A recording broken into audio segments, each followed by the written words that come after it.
Assalamualaikum warahmatullahi wabarakatuh. Selamat pagi adik-adik. Waalaikumsalam warahmatullahi wabarakatuh. Selamat pagi, Kak. Bagaimana kabarnya hari ini? Alhamdulillah. Sebelum kita memulai kegiatan pembelajaran hari ini, alangkah baiknya kita berdoa terlebih dahulu ya. Silakan ketua kelas untuk memimpin doanya. Baik, Kak. Sebelum kita memulai pembelajaran pada hari ini, alangkah baiknya kita berdoa terlebih dahulu menurut kepercayaan masing-masing. Berdoa mulai.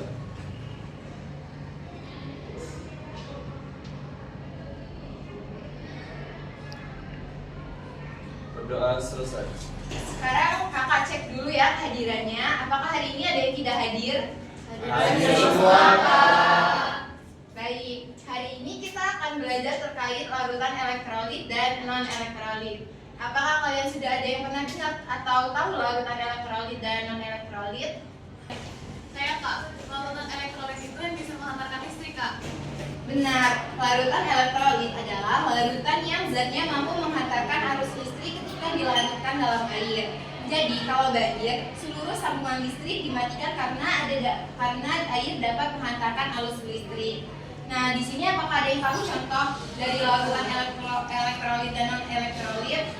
Nggak tahu, Kak. Bukan, Pak. Garam dan gula, Kak. Nah, jadi gula itu bukan larutan elektrolit ya, tapi gula termasuk larutan non-elektrolit karena gula tidak bisa menghantarkan arus listrik. Jadi ada larutan elektrolit dan non-elektrolit ya, Kak? Iya, benar sekali. Nah, sebelum membahas lebih lanjut, kakak akan membagi kalian menjadi 3 kelompok ya. Setelah itu kalian duduk sesuai kelompok yang telah kakak bagikan. Baik, Kak. Baik, di sini kakak akan membagikan LKPD kepada kalian sebagai bahan diskusi dengan kelompok masing-masing ya.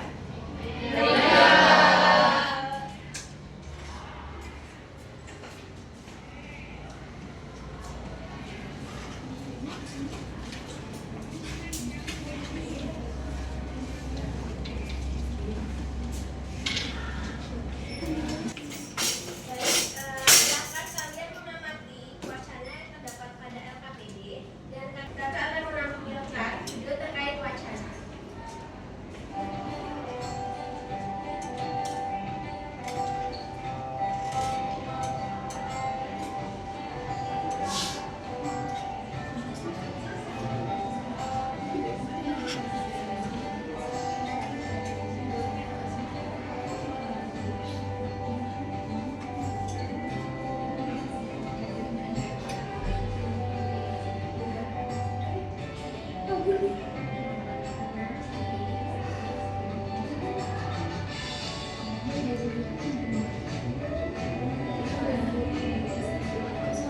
Baik, berdasarkan wacana dan video yang sudah kalian lihat, apakah ada yang ingin bertanya?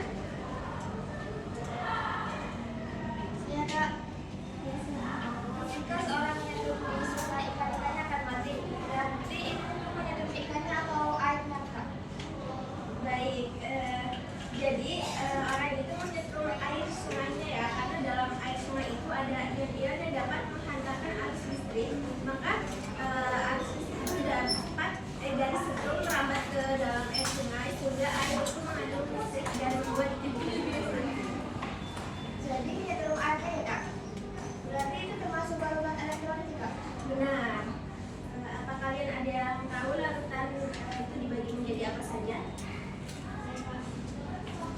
Larutan elektrolit kuat, elektrolit lemah, dan non-elektrolit. Ya.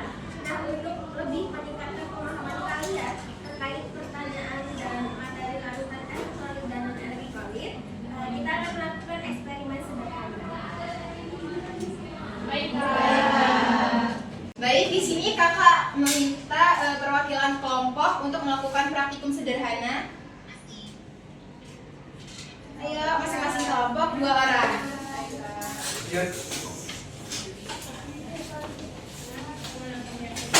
Ini kan sudah ada alat dan juga bahan. Nah, apakah ada yang bisa menyebutkan bahan apa saja yang akan kita uji? Ya. Untuk ini garam, Kak. Ya. Terus ini gula.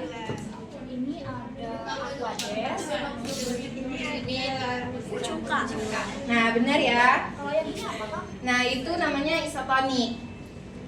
Nah, selanjutnya untuk alatnya. Baik Kak, alatnya tuh yang pertama ada batu baterai, yang kedua ada kabel, ada payung dan ada lampunya. Baik, benar ya. Untuk langkahnya, kita hanya perlu memasukkan paku ke dalam larutan, lalu mengamati apa yang terjadi. Silakan kalian mulai untuk praktik percobaan, lalu hasil pengamatannya dituliskan pada lembar kerja ya. Baik, Kak.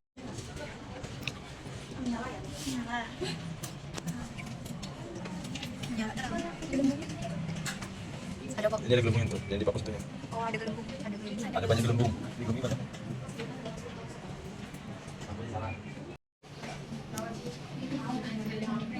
Gak nyala tapi ada gelembungnya.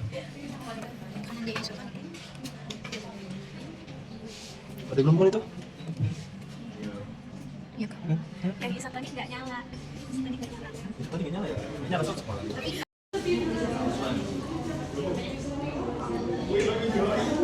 Harusnya lemah gak sih? Hidup tapi nggak terang. Hidup.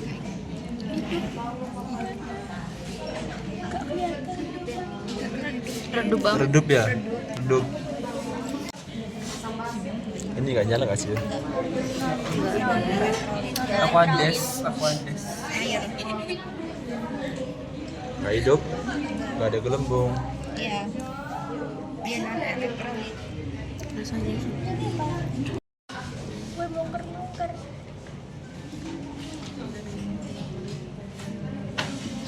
Gak nyala ya? Enggak. Iya, nggak nyala. Gak nyala. Nggak ada gelembungnya juga.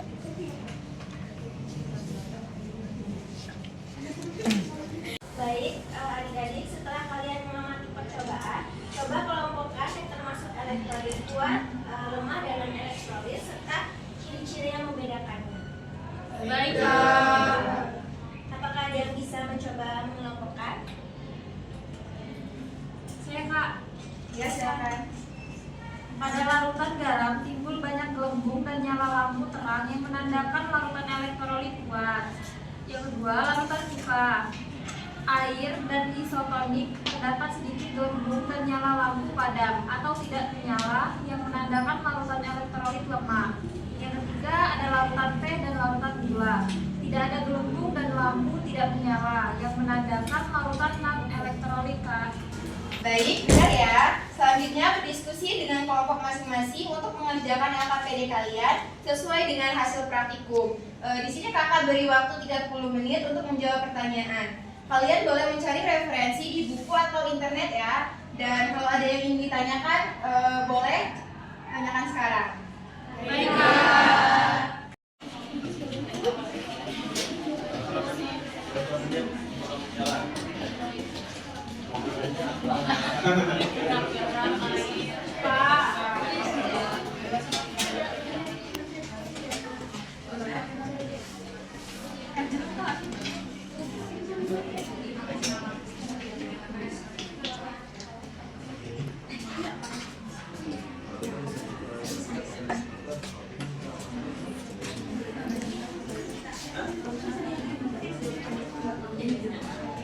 Bagaimana? Apakah sudah selesai? Sudah. Baik, jika sudah selesai, boleh masing-masing kelompok maju ke depan untuk mempresentasikan jawaban LKPD. Dimulai dari kelompok 1 untuk menjawab pertanyaan nomor 1 sampai 3. Baik, Kak. Baik, Dari hasil diskusi kelompok 1 untuk jawaban nomor 1 yaitu berdasarkan percobaan yang membuat lampu menyala, larutan garam, air, isotonik, dan cuka, sifat larutan elektrolit adalah dapat menghantarkan arus listrik karena mengandung ion-ion bebas yang dapat bergerak dan membawa muatan listrik, sehingga bisa membuat lampu menyala dan timbul gelembung gas. Nah, untuk yang kedua, berdasarkan hasil diskusi kelompok 1, larutan gula karena termasuk larutan non-elektrolit yang tidak bisa menghantarkan arus listrik. Larutan non-elektrolit tidak menghasilkan ion-ion bebas yang dapat bergerak dan membawa muatan listrik sehingga tidak bisa membuat lampu menyala dan tidak timbul gelembung. Dan yang ketiga, berdasarkan daya hantar listriknya, larutan elektrolit dibagi menjadi dua, yaitu larutan elektrolit kuat, elektrolit lemah, sedangkan yang tidak bisa menghantarkan listrik yaitu non-elektrolit. Baik, terima kasih kelompok 1. Apakah ada yang memiliki jawaban berbeda? Baik, kalau tidak ada, selanjutnya kelompok 1 boleh duduk. Kembali. Ya. Selanjutnya kelompok 2 untuk menjawab pertanyaan nomor 4 dan 5. Silakan.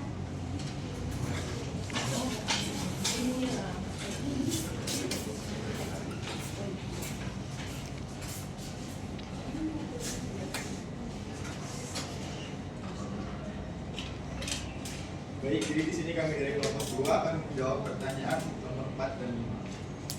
Baik, jadi jawaban dari nomor 4 itu dari diskusi kami berdasarkan percobaan larutan yang bisa membuat lampu itu menyala terang adalah larutan garam karena termasuk larutan elektrolit kuat.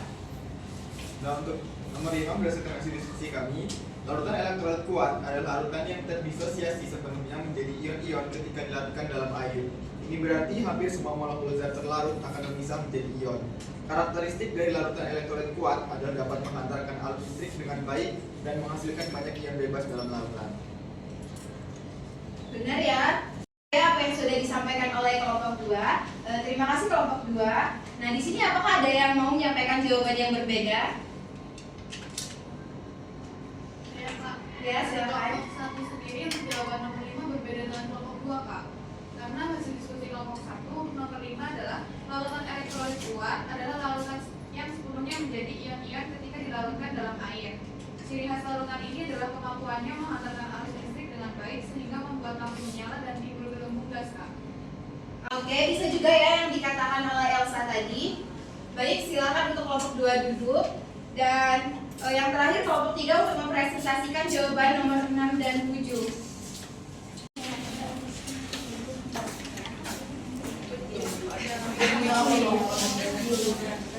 Baik, di sini kami dari kelompok 3 akan menjawab pertanyaan nomor 6 dan 7. Berdasarkan percobaan larutan cuka, air dan isotonik karena termasuk larutan elektrolit lemah. Sifat larutan elektrolit lemah adalah mampu menghantarkan arus listrik, tetapi tidak seefisien elektrolit kuat, sehingga lampu hanya menyala redup atau hanya menimbulkan sedikit gelembung gas. Kemudian jawaban dari nomor 7 yaitu berdasarkan hasil percobaan sifat larutan yang dapat diuji yaitu ada dua. Yang pertama kemampuan menghantarkan arus listrik, apakah lampu tersebut menyala terang, redup atau tidak menyala. Kemudian yang kedua pembentukan gelembung gas ketika arus listrik dialirkan. Baik, benar ya. Terima kasih kelompok 3. Beri tepuk tangan untuk kelompok 3.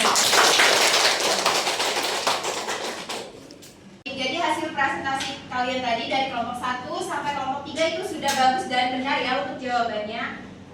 Baik, apakah di sini kalian ada yang dapat menyimpulkan dari hasil pembelajaran kita pada pagi hari ini? Ya, silakan. Di sini saya menyimpulkan tentang pembelajaran yang telah dilakukan pada hari ini. Jadi elektrolit itu adalah suatu larutan yang dapat menghantarkan arus listrik ketika dilarutkan ke dalam air. Nah, untuk yang elektrolit itu dibagi menjadi 3, yaitu elektrolit kuat, non-elektrolit, dan juga elektrolit lemah. Untuk yang elektrolit kuat itu adalah larutan yang dapat menghantarkan arus listrik dengan sempurna. Ya, artinya ketika dilarutkan ke dalam arus listrik, dilarutkan ke dalam air, maka akan menghasilkan atau menimbulkan gelembung-gelembung yang lebih banyak. Tetapi kalau untuk yang larutan non-elektrolit itu larutan yang tidak dapat menghantarkan arus listrik dan tidak akan menghasilkan gelembung-gelembung. Kalau untuk yang larutan elektrolit lemah itu dia dapat menghantarkan arus listrik tetapi dia tidak sepenuhnya dan itu akan menghasilkan cahaya yang redup gitu. Kalau untuk yang larutan elektrolit lemah itu dia dapat menghasilkan gelembung tapi dia lebih sedikit. Sekian, Kak. Baik, benar ya apa yang sudah Desta sampaikan tadi. Apakah di sini adik-adik ada yang ingin menambahkan kesimpulan pada hari ini? Saya, Kak. Ya, silakan. Baik, sebelumnya izin untuk menambahkan dari hasil percobaan tadi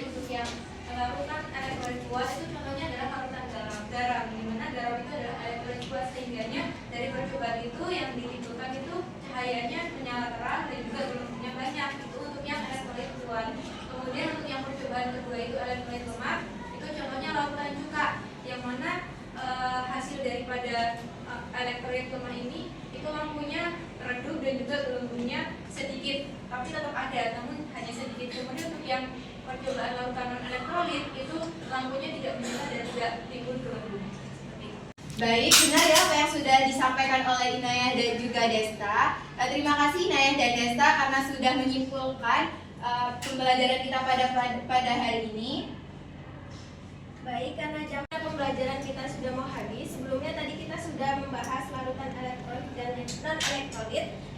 Lalu kita sudah mengelompokkan larutan menjadi larutan elektrolit kuat, larutan elektrolit lemah, dan non-elektrolit.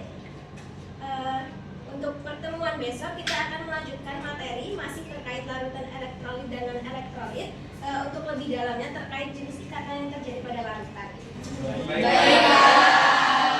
Baik, karena pembelajaran sudah habis, kakak cukupkan sampai di sini. Jangan lupa untuk belajar sebelum pertemuan besok ya. Kakak akhiri, wassalamualaikum warahmatullahi wabarakatuh. Waalaikumsalam warahmatullahi wabarakatuh. Terima kasih Kak.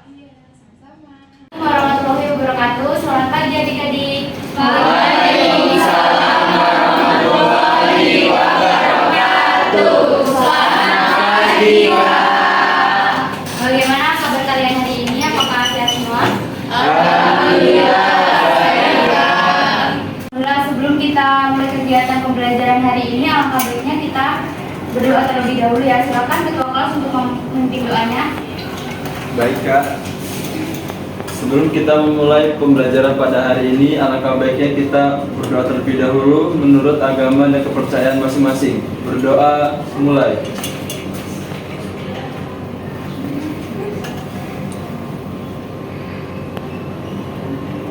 Berdoa selesai. Baik, kakak cek dulu kehadiran kalian. Apakah semuanya hadir? Baik, hari ini kita akan belajar melanjutkan materi minggu lalu terkait larutan elektrolit dan non-elektrolit.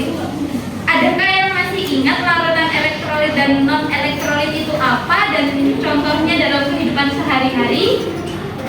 Saya Kak. Ya. Larutan elektrolit adalah larutan yang bisa menghantarkan arus listrik. Contohnya itu larutan garam, larutan cuka. Sedangkan larutan non-elektrolit itu larutan yang tidak bisa menghantarkan arus listrik Kak. Contohnya larutan gula. Baik, benar ya. Apakah masih ingat larutan elektrolit ini dikelompokkan menjadi berapa? Dua Kak, larutan elektrolit kuat dan elektrolit lemah. Bagus. Untuk melanjutkan pembelajaran, silahkan duduk dengan kelompok masing-masing. Kakak akan membagikan LKPD. Baik.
Kita pelajari kemarin ada larutan elektrolit kuat, lemah, dan non-elektrolit. Nah, yang menyebabkan perbedaan daya hantar listrik suatu larutan itu dipengaruhi oleh jumlah ion yang terdapat dalam larutan tersebut. Semakin banyak ion dalam larutan, maka semakin besar daya hantar listriknya. Selain itu, daya hantar listrik larutan dipengaruhi oleh jenis ikatan kimia pada zat tersebut. Kak, izin ditanya, berarti yang punya ikatan ion itu elektrolit kuat ya Kak? Nah benar, untuk lebih menjawab pertanyaan Aneza, coba kalian perhatikan gambar spektroskopis dari beberapa larutan yang ada dalam LKPD. Baik, Kak.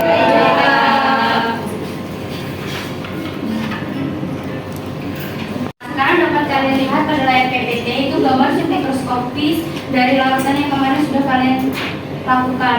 Nah, coba kalian menguraikan pengionan dari NaCl, cuka, dan gula. Baik, dari kalian adakah yang ingin mencoba? Saya, Kak. Ada lagi? Oke, untuk selanjutnya kalian bisa menuliskan di depan ya.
Untuk yang glukosa tidak bisa ya kak?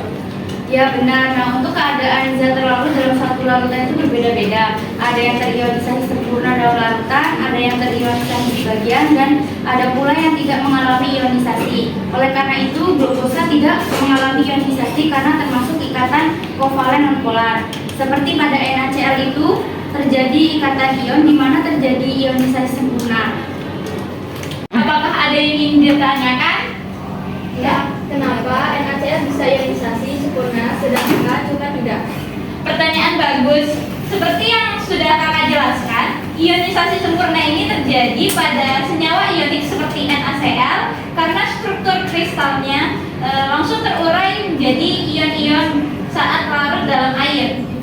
Sedangkan cuka yang merupakan senyawa kovalen polar hanya mengalami ionisasi sebagian karena hanya sebagian molekulnya yang melepas ion H+.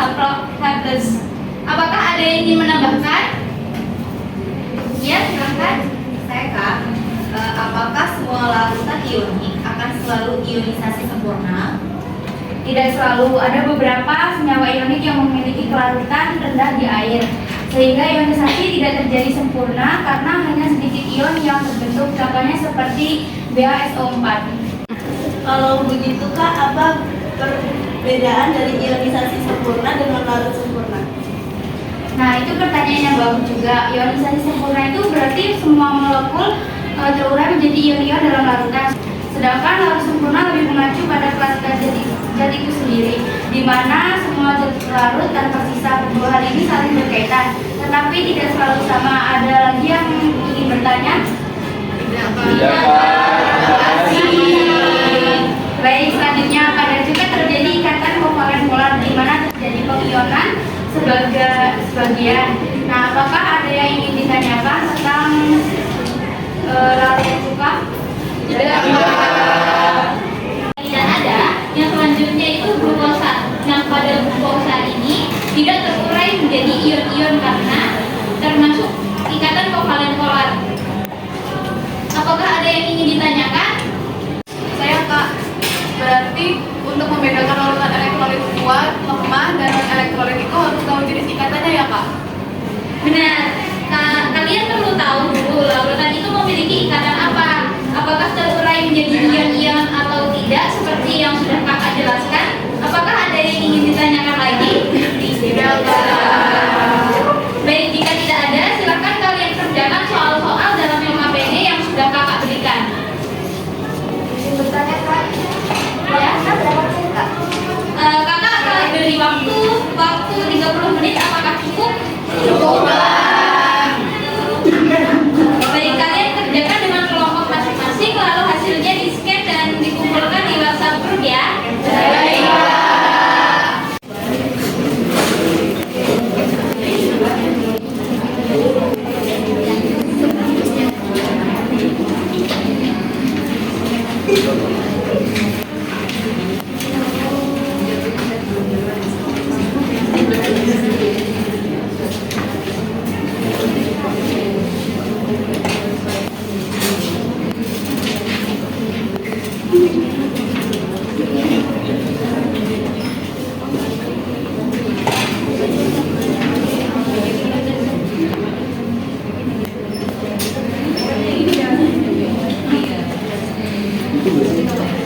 Menit,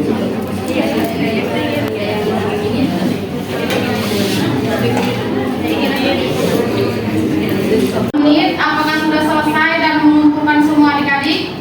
Sudah. Bagus. Sekarang kita akan membahas jawaban LKPD. Untuk kelompok yang kakak panggil, silakan perwakilannya menjawab pertanyaan ya. Baik, untuk kelompok 2 silakan menjawab nomor 1 dan 2.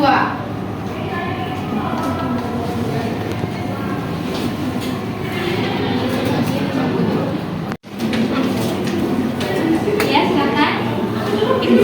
Untuk menjawab, Kak, untuk pertanyaan nomor 1 itu ya, dalam larutan NaCl, senyawa NaCl mengalami ionisasi sempurna. Ini berarti bahwa semua molekul NaCl terdisosiasi menjadi ion Na+ dan Cl- ketika dilarutkan dalam air. Bagus, apakah ada yang memiliki jawaban lain? Tidak, Kak, sama. Untuk yang nomor 2 itu tidak, Kak. Karena pada larutan CH3COOH itu tidak semua molekul CH3COOH terurai menjadi ion-ion. Hanya sebagian dari molekul CH3COOH yang terionisasi menjadi ion CH3COO- dan H+. Sedang sebagian besar molekul itu tetap utuh dalam bentuk CH3COOH. Bagus, apakah ada yang memiliki jawaban lain? Tidak.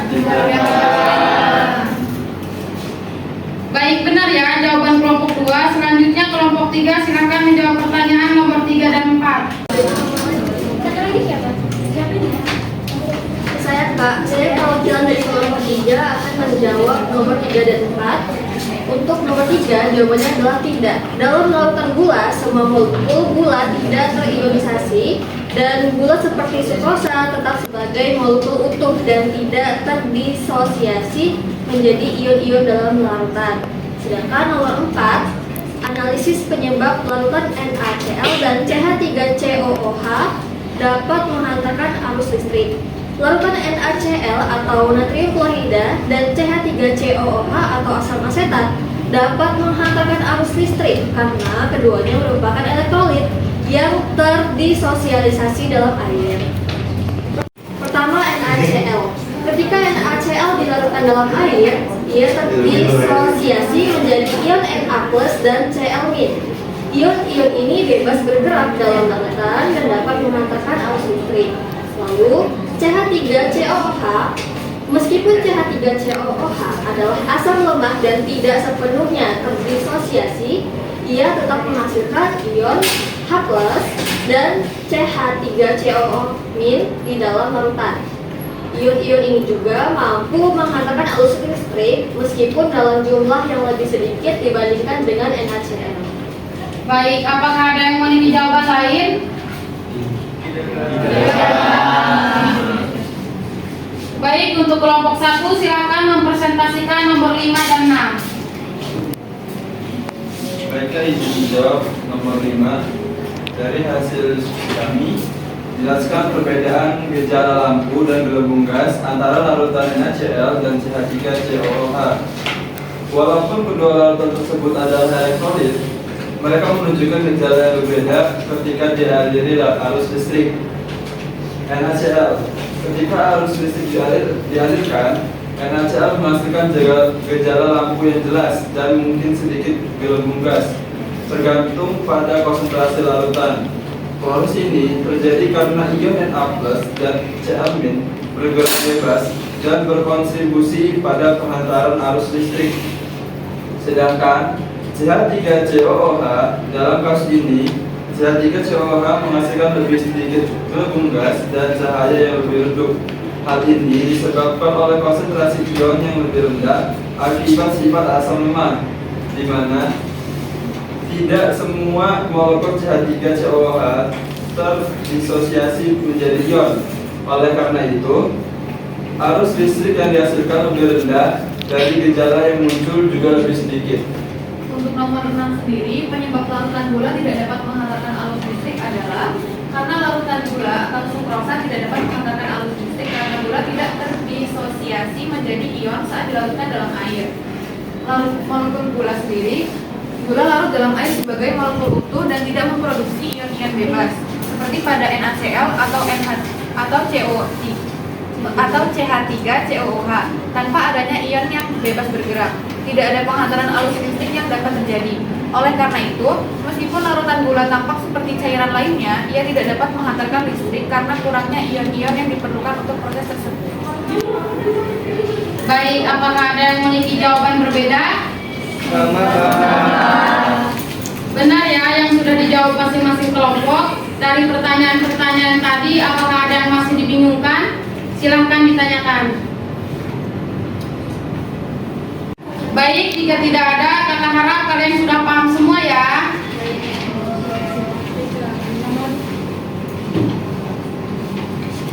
Baik, untuk mengetahui pemahaman kalian terkait materi yang sudah kakak berikan, kakak akan memberikan soal evaluasi melalui Google Form.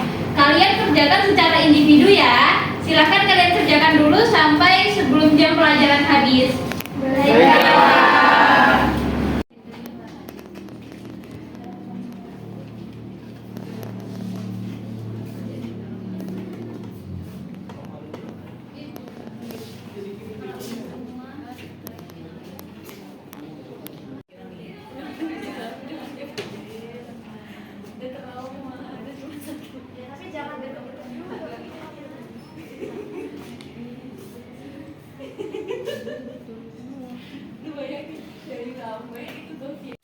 Baik, adik-adik apakah sudah semua mengirimkan? Sudah. Bagus. Tadi kita telah belajar ikatan pada senyawa yang dapat atau tidak dapat menghantarkan arus listrik, di mana ada ikatan ion yang merupakan elektrolit kuat, kovalen polar, elektrolit lemah, dan kovalen non-polar untuk non-elektrolit. Berhubung jam pelajaran sudah habis, kita akhiri pembelajaran pada hari ini. Jangan lupa untuk terus belajar ya. Kakak akhiri. Wassalamualaikum warahmatullahi wabarakatuh.